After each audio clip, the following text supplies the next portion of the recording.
అందరికీ నమస్తే. నేను మీ రాధి. Welcome to Shri Arshanidhi. ఓం గం గణపతియే నమః. మనందరం కూడా వినాయక చవితి పూజ చేసుకున్నాము. ఆ వినాయక చవితి వ్రత కథలోని భాగంగా చంద్రుణ్ణి చూడకూడదు, లేదు అంటే చూసినా కూడా కథాక్షతలు వేసుకుంటే ఎటువంటి శాపము ఉండదు అనేటటువంటిది మనం తెలుసుకున్నాం కదా. అది ఒక చిన్న లైన్లో అయిపోతుంది. అంటే చిన్న కథలోని ఏదో ఇలాగ వినాయకుడు ఏంటంటే వినాయక చవితి నాడు అన్ని రకాల తినుబండారాలు తిని వచ్చి తల్లిదండ్రులకు నమస్కారం చేస్తుంటే కాళ్ళు భూమికి అందితే చేతులు అందక ఇలాగ నానా పాటలు పడుతున్నప్పుడు చంద్రుడు ఇతన్ని చూసి పరిహసింపచేస్తే వినాయకుడి యొక్క శాపం వలన చంద్రుణ్ణి చూడకూడదు అనేటటువంటిది వచ్చింది. ఆ తర్వాత అదే సమయంలో ఋషిపత్నుల మీద నింద రావడము, అలాగే శ్రీకృష్ణుడి మీద నింద రావడం. తర్వాత శ్రీకృష్ణుడు నేను దేవుణ్ణి కాబట్టి నేను అది శవంతకమని తెచ్చి సత్రాజిత్తుకి ఇచ్చాను, దానివల్ల నా నిందను తొలగించుకోగలిగాను, కానీ రాజ్య ప్రజలందరూ ఎలా తొలగించుకుంటారు ఏంటి అని చెప్పి ఈ కథను శమంతకోపాఖ్యానము అనేటటువంటి కథను చదివి అక్షింతలు వేసుకుంటే ఆ దోషం ఉండదు అనేటటువంటిది ప్రవేశపెట్టారు కదా. ఇది ఒక చిన్న ఇతివృత్తంగా అయిపోతుంది. అయితే గణేశ పురాణం ప్రకారం అయితే అంత ఈజీగా ఏమీ వినాయకుడు వదిలేయలేదు చంద్రుణ్ణి. గణేశ పురాణం ప్రకారం ఈ కథ వేరే విధంగా ఉంది. ఎలా అనిసనంటే, ఒకరోజు కైలాస పర్వతం మీద శివుడు, కుమారస్వామి, వినాయకుడు ఈ ముగ్గురు ఉంటున్న సమయంలో నారద మహర్షి వెళ్ళి ఒక అపూర్వమైనటువంటి ఒక ఫలాన్ని శివుడికి ఇచ్చాడు. ఇస్తే అప్పుడే అక్కడ ఉన్న గణపతి, కుమారస్వామి వీళ్ళిద్దరు కొడుకులు కదా, ఏదైనా ఒక వస్తువు నాన్నగారికి ఇవ్వగానే నాకు కావాలి అని అంటారు కదా, పిల్లలు కదా. మరి అలాగ వాళ్ళు నాకు కావాలి, ఇది నాకు ఇవ్వమంటే ఇది నాకు ఇవ్వండి అనుకుని మా ఇద్దరికి కావాలని చెప్పి పోటీ పడ్డారు. అప్పుడు శివుడు ఏం చేశాడు, నారదుడి వైపు చూసి ఎవరికి ఇవ్వాలి అని అడిగితే, సరే చిన్నవాడు కుమారస్వామి కాబట్టి కుమారస్వామికి ఇవ్వండి అని చెప్తారు. దాంతో పెద్దవాడైన గణపతికి చాలా కోపం వచ్చిందనమాట. వెంటనే చాలా కోపంగా మొహం పెట్టేసి ఉన్నారు. అప్పుడు అలాగ కోపంగా మొహం పెట్టేసరికి అది చూడడానికి ఎంతో వికృతంగా నవ్వు తెచ్చే విధంగా ఉందన్నమాట. అది చూసి అక్కడే ఉన్న చంద్రుడు తన పరివారంతో సహా పక్కపక్క నవ్వుతూ గణపతిని పరిహాసం చేశాడు. అలా పరిహాసం చేసేసరికి గణపతికి చాలా కోపం వచ్చింది చంద్రుడి మీద. కోపం వచ్చి, ఓహో నన్ను చూసి నువ్వు అవమానిస్తావా, పరిహసిస్తావా, నేటి నుంచి ఎవరైతే ముల్లోకాలో నిన్ను చూస్తారో వాళ్ళంతా కూడా మహాపాపులైపోతారు, నిన్ను ఎవ్వరు కూడా చూడకుండా ఉండాలి అని చెప్పి శాపం ఇస్తాడు. ఆ విధంగా గణేశుడి శాపానికి గురైనటువంటి చంద్రుడు రోజు రోజుకి తగ్గిపోతూ ఉన్నాడు. అయ్యో నేను బాధపడుతున్నాడు, నేను ఎంత మూర్ఖుడిలాగా ప్రవర్తించాను, నా అజ్ఞానంతో దేవాది దేవుడైన గణపతిని పరిహాసించి నేను చాలా తప్పు చేశాను, నేను చేసిన ఈ పిచ్చి పని వలన అందరిలోనూ కూడా నేను ఎంతో ఆహ్లాదకారుణ్ణి, ఎంతో ప్రకాశవంతంగా ఉండే నేను ఈరోజు ఇలాగా అంతవిహీనుడిగా మారిపోయానే అని చెప్పి బాధపడతానమాట. అందుకే పెద్దవాళ్ళతోటి పరిహాసం ఆడకూడదు అంటారు. వినాయకుడు చంద్రుడిని శపించిన విషయం దేవతలందరికీ తెలిసిపోయింది. వాళ్ళందరూ వెళ్ళి, గజానన సృష్టిస్థితిరేకారుడివి నువ్వే కదయ్యా, నువ్వే ఇలాంటి శాపాన్ని ఇస్తే ఎలాగా, అసలు చంద్రుడు లేకపోతే లోకాలన్నిట్లోనూ వెన్నెల ఉండదు, చల్లదనం ఉండదు, ఏం చేస్తే చంద్రుడి అపరాధం తొలగి మళ్ళీ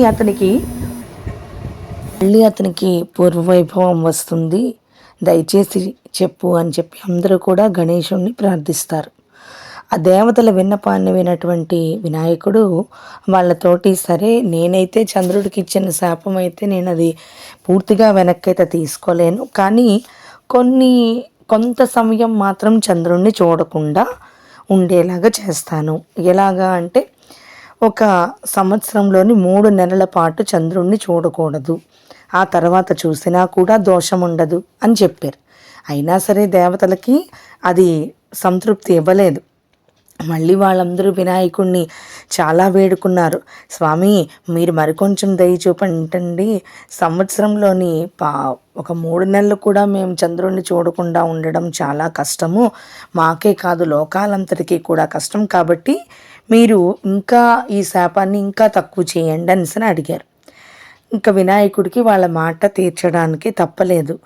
సరే, అయితే మీరు అందరూ ప్రార్థిస్తున్నారు కాబట్టి, సరే ఏదైతే చెయ్యకూడదు, ఒకసారి శాపాన్ని ఇచ్చిన తర్వాత దాన్ని పూర్తిగా వెనక్కి తీసుకోకూడదు, కానీ మీరు ఇంతలాగా నాకు స్తుతులు చేశారు కాబట్టి నేను మీ మాటని వింటాను, ఎందుకంటే మీరంతా కూడా నా భక్తులు. ఇకపై లోకంలోని ఎవరైనా సరే తెలిసి కానీ తెలియక కానీ వినాయక చవితి నాడు చంద్రుణ్ణి చూస్తే తప్పకుండా వారు నానా కష్టాలు పడతారు, ఇదైతే తథ్యం అని చెప్పి చంద్రుడికి తాను ఇచ్చినటువంటి శాపాన్ని ఒక్క రోజుకి మార్చాడు, ఒక్క రోజుకి తగ్గించాడు. పూర్తిగా ఒక్క రోజు తప్ప మిగిలిన అన్ని రోజులు చూడొచ్చని చెప్పాడు. దాంతో దేవతలందరికీ కూడా ఎంతో సంతోషం కలిగింది. గణపతికి జయ జయ ధ్వానాలు చేశారు. ఇక వాళ్ళందరూ కలిసి స్వామివారి దగ్గర వీడ్కోలు తీసుకుని చంద్రుడి దగ్గరికి వచ్చారు.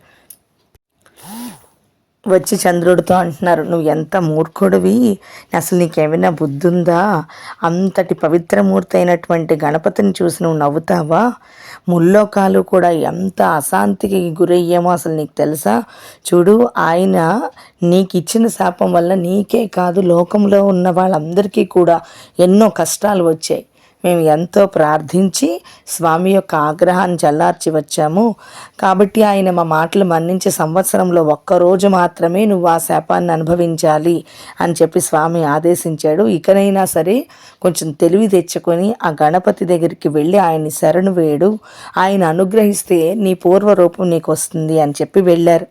దేవతల మాటలతోటి చంద్రుడికి కనువిప్పు కలిగింది. వెంటనే తన తప్పు తెలుసుకుని వినాయకుడి దగ్గరికి వెళ్ళి హృదయపూర్వకంగా శరణు వేడుకున్నాడు.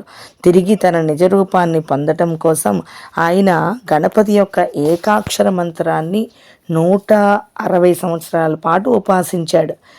గంగానది దగ్గర దక్షిణ తీరంలోని తపస్సు ఆచరిస్తూ ఉన్నాడు. అటువంటి చంద్రుడికి ఒక శుభముహూర్తంలో గణపతి ప్రత్యక్షమయ్యాడు.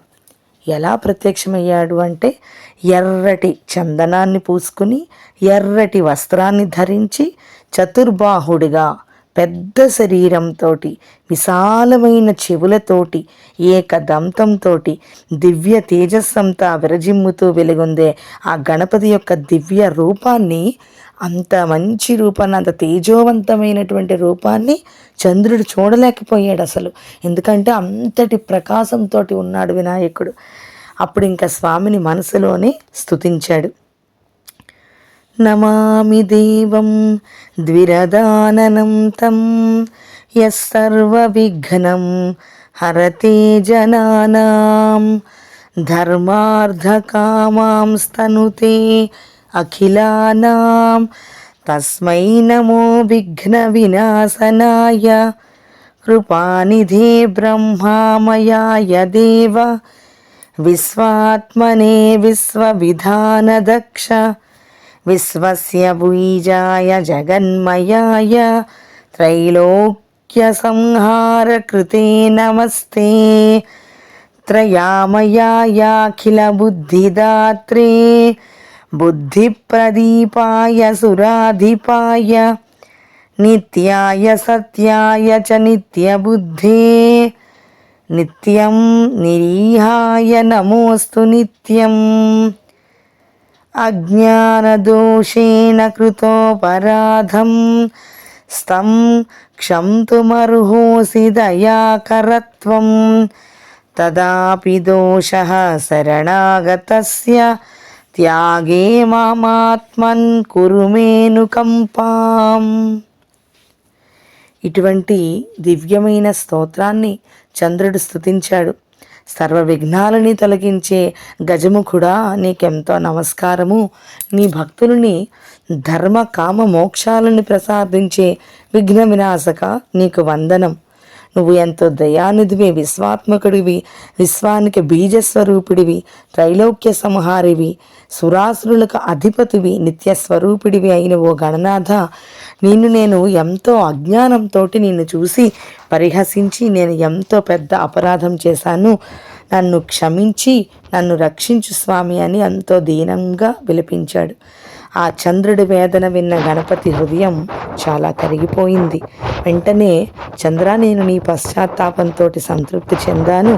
నీ దోషం ఈ రోజుతోటి తొలగిపోయింది. నీకు తిరిగి అందమైన పూర్వరూపం వస్తుంది. కేవలం వినాయక చవితి నాడు మాత్రమే నిన్ను చూడకూడదు. కృష్ణపక్షములో వచ్చే చతుర్థి రోజున నువ్వు సంకష్ట గణపతి చతుర్థి వ్రతాన్ని చెయ్యాలి అనేటటువంటి నియమాన్ని నేను విధిస్తున్నాను. ఆ రోజు సాయంత్రం, అంటే ఎవరైతే ప్రతి కృష్ణపక్ష చతుర్థి, సంకష్టహర చతుర్థి అంటారు దానికి, అప్పుడు సాయంత్రం పూట వినాయకుడితో పాటు చంద్రుడికి కూడా పూజ చేస్తారు. ఎవరైతే ఆ రోజు ఆ పూజ చేస్తారో వాళ్ళు తప్పకుండా వినాయకుడితో పాటు చంద్రుడిని కూడా దర్శించాలి అనేటటువంటి నియమాన్ని వినాయకుడు పెట్టాడు. నిన్ను చూడకుండా కనుక సంకష్టహర చతుర్థి వ్రతం చేస్తే ఫలం దక్కదు. కాబట్టి చంద్ర, ఇక నుంచి నువ్వు ఒక కళతోటి నిత్యము నా లలాటం మీద, అంటే నా ముఖం మీద బొట్టులాగా ఉంటావు అని చెప్పి ఆ వరాన్ని వినాయకుడు చంద్రుడికి అనుగ్రహించాడు. అలాగే ప్రతీ నెలలోని విధియ వస్తుంది కదా, శుక్ల విధియ, అంటే అమావాస్య తర్వాత వచ్చేటటువంటి 2వ రోజున చంద్రుడి యొక్క దర్శనం చేసిన వారికి సకల శుభాలు కలుగుతాయి అని చెప్పి వినాయకుడు అనుగ్రహించాడు. అటువంటి దివ్యమైన స్తోత్రం ఇది, అటువంటి దివ్యమైన వృత్తాంతం ఈ చంద్రుడి వృత్తాంతము ఈ గణపతి పురాణంలో ఉన్నది. కాబట్టి అందరూ కూడా తప్పకుండా ప్రతి నెలలోని అమావాస్య తర్వాత వచ్చేటటువంటి విధియనాడు చంద్రుడిని చూసి దండం పెట్టుకోండి. మనందరికీ కూడా సకల శుభాలు కలుగుతాయి.